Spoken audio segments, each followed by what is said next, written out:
Joining us with more on the Supreme Court decision is Jill Schlesinger, CBS News business analyst. Jill, good morning. Good morning. So Christina talked about it a little bit there. Explain now what happens to people and their student loans if they thought they weren't going to have to pay them. Yeah, this is a problem because it's been an emotional roller coaster for these borrowers, right? We're talking about millions of people. 26 million had applied for forgiveness and 16 million had already been approved, and now that's kaput. So what happens is October 1st, that is the day that we begin repaying. And so as Christina said, the interest clock will start accruing in September, but the first payment is October 1st. The most important thing that every borrower needs to do is make sure you're in touch with your servicer and make sure you understand how much is owed, what is the interest rate, and have you enrolled for an auto debit? Because this is the way that you can ensure you won't miss a payment. What if I can't pay? What if, obviously, my financial situation has changed for whatever reason, I just can't pay right now? Well, listen, there's a few things to consider. The most important is that there are a lot of different loan programs for federal loans. So the loan that you signed up for maybe 3 or 4 or 5 years ago,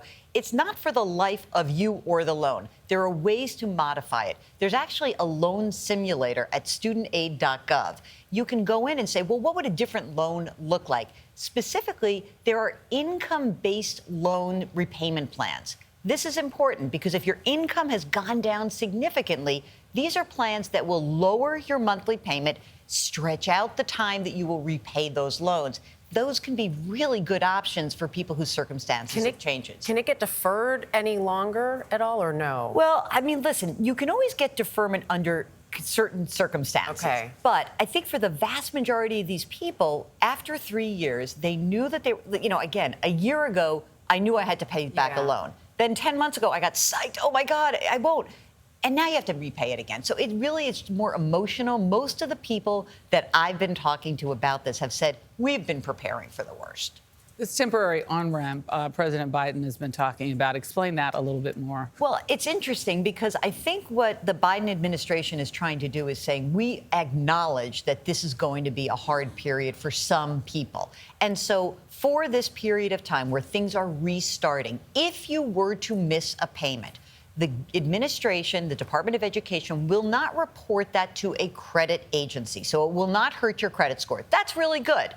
But, there are also the concerns. People say, well, I don't want to be in default. They say, we're not going to put you in default. We're not going to put your loan in one of those categories where you sort of have a blemish on your record. I think this is incredibly important. A lot of people who had student loans were doing really well during the pandemic. They didn't have to pay these loans. They had stimulus checks. They paid down other debt. As inflation started to go up, they accrued other debt. And these are the people that we're most concerned about. How will they cope in that? All right, Jill Schlesinger, thank you so much. Sure. Good to know.